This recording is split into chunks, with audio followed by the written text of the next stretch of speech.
Understanding the art of forwarding emails. Making it relevant. Hello, English learners. Today, we're going to dive into an essential part of professional email communication: forwarding emails.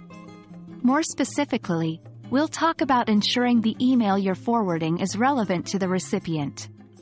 This is a vital skill to help keep your communication clear, concise, and respectful. Forwarding an email means sending an existing email from your inbox to another recipient.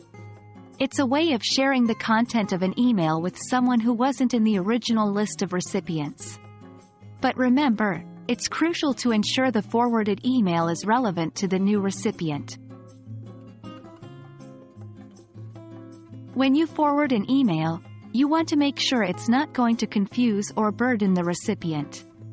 We all get enough emails, right? So let's respect others' time and ensure they only receive emails that matter to them. Relevance is key to respect and efficiency in email communication.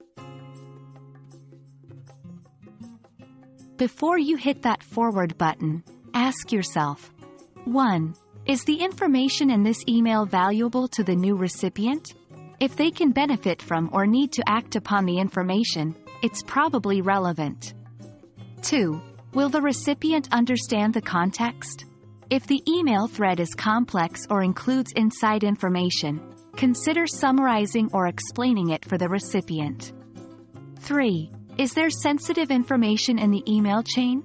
Be sure to remove any sensitive data before forwarding, or ask permission if necessary. Remember, it's better to take a moment to consider these questions than to send an irrelevant or confusing email. There are a few more things to keep in mind when forwarding emails. Always add a note. This could be a summary of the email thread or a specific question to the recipient about the email. Don't over-forward. Forwarding should be the exception, not the rule.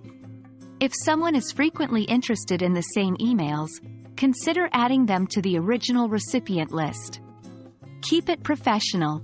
If you're forwarding within a work context, avoid sending non-work related emails unless you have a close, friendly relationship with the recipient. And that's all about forwarding emails and ensuring they're relevant. By practicing these tips, you'll be more respectful, efficient, and professional in your email communication. Remember, when in doubt, think it out. Is the email relevant? Does it bring value?